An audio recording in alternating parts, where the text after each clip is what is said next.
Hello everybody and welcome, I'm Wallace. Let's see what shows are coming in 2021's winter season. I'm not going to go too deep into the shows, I'd like to give my honest opinion, but also keep the video to moderate length.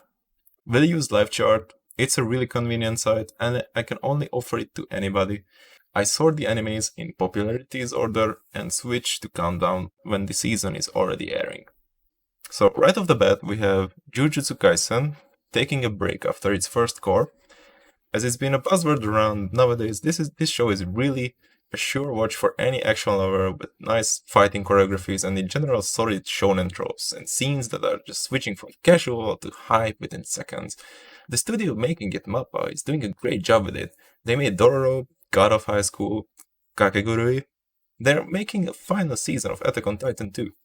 Long story short, if you are watching it, you're not gonna drop it, and if there's any way you haven't heard of it, you can just start catching up. We're gonna skip over Black Clover because it's a long-running show, and if you already know it, by now almost everybody knows something of it, same as One Piece, so yeah, just let's skip it and move on to the next one. Shingeki no Kyojin's last season. It's been going for a month now, and the last half is part of the winter season, so yeah, Mappa does whatever they want, I guess. It's a sure watch, great action, great characters, even though I really miss the horror feeling of the first two seasons, being kept in the dark and all, not knowing why things happen. They just have to survive, but this new feeling of having overtaken the immediate hurdles, and we focus on a bigger picture, it does give a nice feeling to it. It gives a sense that the story evolves. And next, we get the continuation of the Slime Isekai, Sashitara Slimed Attack second season and the first part of it. First season had a good world building, showed colorful and different types of characters, but it does give this everything's fine vibe, so as an isekai it checks out, but as a reality check it performs poorly. So I guess it's immature fun, in a way. Anyway, it's a must watch for the reason of the amount of people already watching it. The OVAs kept me interested, so I'm looking forward to it. And the show, which will probably be my favorite of the winter season, is the second part of ReZero's second season.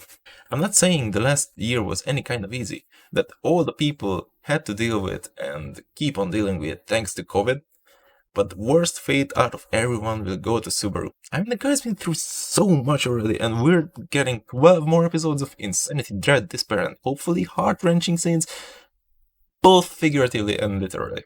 I'm sorry I had to. Since I've read the novel up to the point where the story ended in the last season, everything coming will be new and unexpected, and with a story like ReZero's, these twists and dealings that are going in the background are the reason for it performing so well. Really looking forward to it. But if you happen to be in the group who hasn't seen the show yet, you can offer it to anyone wholeheartedly, as this isn't a nice or happy story, nor you learn anything from it. But it's only a journey of a random guy who happened to have the most real taste of how an isekai should work. Dr. Stone's second season. Now I don't know if the manga is still ongoing, but I'm pretty sure it is. Anyhow, Stone Wars is the title of this season, I guess it's gonna adapt the next arc then. It doesn't say how many episodes will air, but the last season was a 2-course, so I imagine this is gonna be the same length. Other than this, the story had an alright start, not the most amazing premise, but the presentation of the animation and the character models really fit well with each other. Pair that with Senku's endless self-confidence and cunning personality, he is ruling the scene and has the world turning around himself. A pleasant show with witty parts and about things that are true about our world, so we can use them in real life as well. Maybe not the part where he gets minerals from a cave's deposit of every metal in existence, but hey, they gotta speed things up somehow. Yakuza no Neverland Season 2. I've gotta say the first season wasn't to my liking. For how slow it started, the last 3 and the first 2 episodes are enough to watch and they could give more of an enjoyment for less time. For anyone saying the point is to figure out who can be trusted and what are the motives of the characters, I agree, but even after the first season, I don't really have a solid ground. What I'm getting to is that the first season was just an ad for the rest of the show, basically the setup. The rest of the story and the core is just beginning. So anyone like me who only seen the last season might have absolutely no clue as to what it is gonna be like for the rest of the season. We might get a copy of Maze Runner, but please don't spoil. I just wanna see for myself. And the next show, go to Bundahana Yume's second season. Gotta be honest with this one, I haven't even tried this, because the plot is so basic that after reading it, I mean the synopsis, it was like, this isn't anything new, this is shallow as fuck. But around the fourth episode, a lot of people started to talk about it, and everywhere people were recommending it. So I mean the guy who doesn't want to say a show is bad if the majority of the people around me like it. I was okay. I said let's give it a go. And it wasn't bad. Don't assume the wrong things, like this show is a harem, but the good kind, where only the girls are related. So this race, for who can get the guy to marry them, is actually really amusing. It's a great show and sure to keep watching it. And if it hadn't been announced that the show is going to get a continuation, I would have started the manga, but after this ends, I sure started regardless if there is a third season or not. Lok Horizon is getting their third season. Oh man, how long I've been waiting for this. After the first delay, and the one after that, who knew when was it getting into production? I only started watching the show because I've seen the announcement for the third season, and I vaguely knew what the story was about. And I thought, why not give it a try? It's an older show, so there's that much more uniqueness to it. Having been made at the time when it wasn't commonplace, and it's rather amazing in my opinion. I've seen a lot of people having problems with it, but for me it was a 10. So I really want to continue the show. Alright, let me just skip a little bit ahead and mention Higurashigo. I just want to say that the show was remade well enough.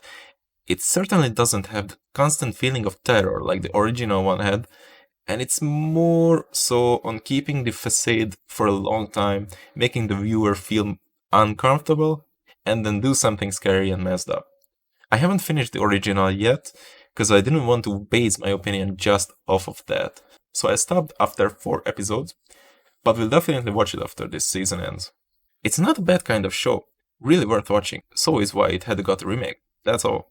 Boruto, I mean, I stopped watching it a year ago, even though I generally liked Naruto, more so than I like Black Clover currently, but let's be honest, this isn't good.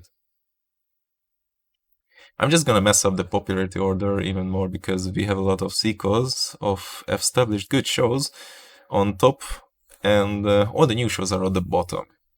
So just a quick thought about Seven Deadly Sins. I don't like the character designs, and so I can't keep watching it. It's my problem. Don't make an example of it. There are more than enough people watching it saying how nice it is, except for the last season. Hataraku Saibo is also an anime I have just heard lots of good things about, but haven't come around to watch it. Maybe one day I just want to watch something cute with comedy. I mean, David Production is making some famous shows like JoJo, Fire Force, neither of which I have watched. I might come around one day. One day. Mushoko Tensei, Isekai Ittara Honki Dasu. Okay, it's from Studio Bind.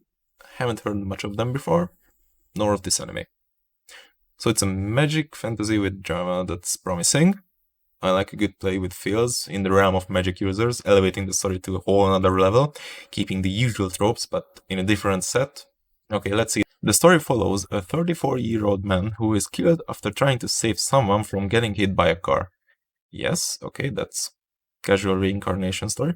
He soon finds himself reincarnated in a magical, reincarnation, in a magical world as rude as Grey Rat, except that he gets his whole life reset starting as a baby. With all of his knowledge from his previous life and a new heaping helping of a magical ability, Rudus quickly becomes a formidable warrior ready for adventure. Oh, and he's still a total pervert. Is this like Isekai cheat magician? This can be summed up in 2 words. Isekai ecchi.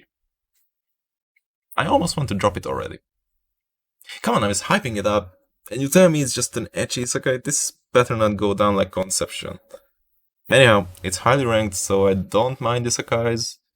I guess I just start watching it. but with this initial letdown, I guess. Okay, next up is Horimiya. The tags are looking solid. Cloverworks? Hell yeah. Promise Neverland and a new anime in the same season.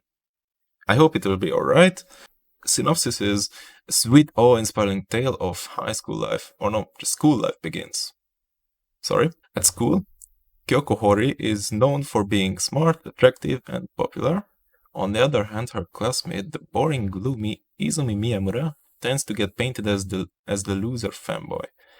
But when a liberally pierced and tattooed, not to mention downright gorgeous Miyamura, appears unexpectedly on the doorstep of secretly plain Jane homebody Hori, these two similarly dissimilar teenagers discover that there are multiple sides to every story and person. Okay, so they are just different people in the school and in real life. This, I don't really have much to compare this to. I don't want to say it's Koe no Katachi because I don't know their personalities or backstory, but this can be like every anime ever, just the character development goes down in the first episode. All in all, I think it will be worth watching. Next up is Kaifuku Jutsushi no Yarinaoshi. Okay, the tags are pretty certain on what will be the selling point of the show. TNK. I'm not familiar with them, but a quick search. Yep, they made High School DxD and School Days. And the lesser known shit, it's Tsundere Fest, anime that's basically an ad for the novel Blade Dance of the Elementalers. Don't ask me why I watched it. I don't have high hopes for this. Synopsis: in a dark world of monsters, adventurers, and mages, some of the most gifted healers are subjugated to brute force, even by the hands of their compatriots. But one mage, Kyle, gains the ability to rewind time, turn the tables, and right all wrongs. Ah, wait, I've actually been told of this one before. It's really of a healer. I think people have been hyping this up. And yeah, going back in time to fix the mistakes or prevent things from happening, that's always ambitious, mainly since it's a hard job to explain time travel nuances without breaking the immersion. But if it's going to put too many lemon in the story, I might just drop it. Okay, I don't know, we'll see. Let's get back to it in the future. Komodesu ga Nanika. Yes, this is the Spider-Girl anime that's been delayed for 3 seasons now? Jeez. I guess we'll finally see it. I have no idea what is it about, but just the tease of it airing, not airing, is enough to make me believe we're getting something of a work of love. I, the protagonist, was just an ordinary high school girl, but suddenly I was reincarnated as a spider monster in a fantasy world. Okay, not only that, but I awakened in a dungeon filled with vicious monsters, armed with only my human knowledge and my overwhelming positivity. That doesn't sound too promising. I'm forced to use spider webs and traps to defeat far stronger monsters just to stay alive. So begins the labyrinth survival story of a girl with incredible mental strength living as one of the lowest ranked beasts. So yeah, even just a synopsis, it's great. Main character who has to be smart and fight against generally unbalanced enemies in a death game. Sign me up. This will be good, or I'll eat my hat. Okay, next up is Ore dake haireru kakushi dungeon, Kossori kitaete sekai saikyo. Could we just give less specific titles? Light novels, please? Like, come on. Anyway, not even gonna read the teaser, it's been delayed. I already know it. It will be the most trash ecchi of the season. And just move on with it. But for anyone who doesn't watch just for the ecchi part of it, I say it's a world with RPG game elements and dungeon fights, and yep, you guessed it, a lot of girls falling for the MC. On to the next one. Beastar's second season. Well, it's an anime that I'll only watch if someone forces me, and my plan to watch list is empty. So tough luck with it. The two big no-goes of this are the furries and the CGI. I've seen clips of it, and the CGI isn't that awful because they really put good work into it. But just watching too many CGI like that and taking it seriously is not in the same realm for me, so I'm gonna have to pass on this one, chief.例えば Last Dungeon, 前の村の少年が序盤の街で暮らすような物語. I'm not even going to try to repeat that. Jesus. Okay. It's even longer than the previous light novel. Optimistic young Lloyd would like nothing more than to achieve his life's dream of becoming a soldier in the capital. Unfortunately, his neighbors and friends consider him the weakest boy in the village and are sure Lloyd would meet his doom the minute he sets out on his foolhardy journey. But no one realizes that by living near the most dangerous dungeon in the land, what the locals consider to be everyday annoyances would be apocalyptic for anybody else, and when Lloyd defies the townspeople and makes off for a starter town for adventurers, the rest of the kingdom is about to find out just how overpowered Lloyd really is. Okay, so like an overpowered main character in a fantasy world who is most likely oblivious to his own strength. Yeah, another one. Cool. I'll watch it, and I'll let you know if it's good. Yakukara Tomozaki-kun. Oh hey, another romance. Just 3 so far, but let's keep them coming, please. Fumiya Tomozaki is a high school student who is one of Japan's best gamers, but in reality he is alone. He has always insisted life is a horrible game. One day he meets Aoi Hinami, a perfect heroine of the school. She says to him, take this game called life seriously. Is life a horrible game or a great game? Under Hinami's guidance, a life strategy by a high school student who is a bottom tier character is about to begin. Okay, sounds like it'll be a sort of coming of age type of slice of life. Maybe thinking of meeting new people and getting friends like achievements, and thinking of holidays like milestones in life. I mean, it sounds a good time. I try it out for sure. Project number 9 has been making some animes. Pretty mediocre ones, but hey, this seems like the best one they had so far. Plot-wise, at least. Okay, don't really want to get into why I'm not watching the next few shows, so just shortly, King's Raid being a game adaptation already doesn't sound interesting to me, especially because I haven't played it, and these have such a generic plot that it's really not worth looking into it, especially if you're not playing the game. The Inuyasha sequel. I haven't liked the show and didn't even finish it, but sure, it has a nice fanbase. You guys can have fun with it. Eurocamp sequel. It's a comfy anime. Everybody loves comfy animes. I haven't seen the previous season, so I'm not gonna start with it in the middle. But you guys can treat yourself to it. Word Trigger. Heard of it. It's from Toei. One Piece, Dragon Ball, long-running shonen shows. If any of these sounds good, give it a try.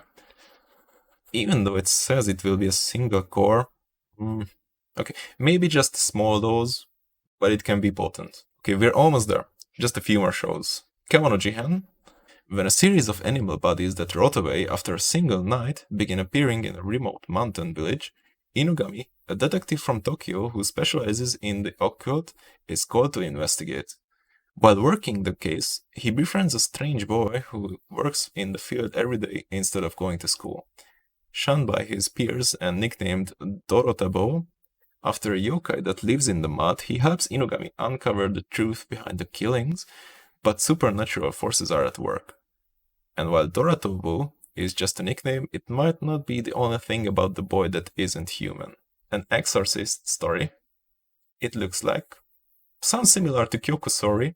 I hope it will have the same feel to it, with more mystery and less trials to bullshit their way through the problem. Anyhow, by the looks of the art, it looks great. I hope it will be good. Okay, next one. Okay, XArm. This is the perfect example of a story made with CGI. It has a better story. Everybody can only hype it up, but the entertainment dies after it gets presented. Take a look at the video. It's cyber fighting in the not so distant future with a guy visited by Trackgun, of course. And it sounds fun. It sounds great. It has a good action base. I've seen the video of it. I was hyped up, but after I've seen the clip of it, I was quick to put it on the list next to the animes I'm not watching. Urasekai Picnic. Okay, with a shot of 2 girls, of which one seems to be protecting the other one with a gun, and it's a shoujo. I might come around to really like it. Moments from death, Soravo is saved by the mysterious Toriko in the world of the other side. Entranced by its beauty, she discovers that this dimension is inhabited by monsters once thought imaginary, Joining with Toriko in her search for a missing friend, they set out to explore this nightmare realm and maybe make a little money. What they encounter could bring them enlightenment or drive them mad. Unimaginable situation, real needs, and girls' love. I might just mark this as a sure watch, as it is right up my alley. Okay. This is why I keep looking through the bottom of the list. This is my shit. Okay, I'm down. Alright, let's stop it here. As you can see on the final list, I've included a couple more shows that I'll try out. This season is really stacked with a lot of good choices, so even less avid watchers will have a good time looking through what the season has to offer. Honestly, I can only pray to see such a season in the future, but it was inevitable for the amount of postponed shows and cut in half productions. Anyhow, I hope everyone will have a much better year than the previous one was. And if you guys have anything to add, take away from the video, please leave a comment, let me know what you guys think. I read each one, and if you guys like it, I can promise more videos like this in the future. Take care.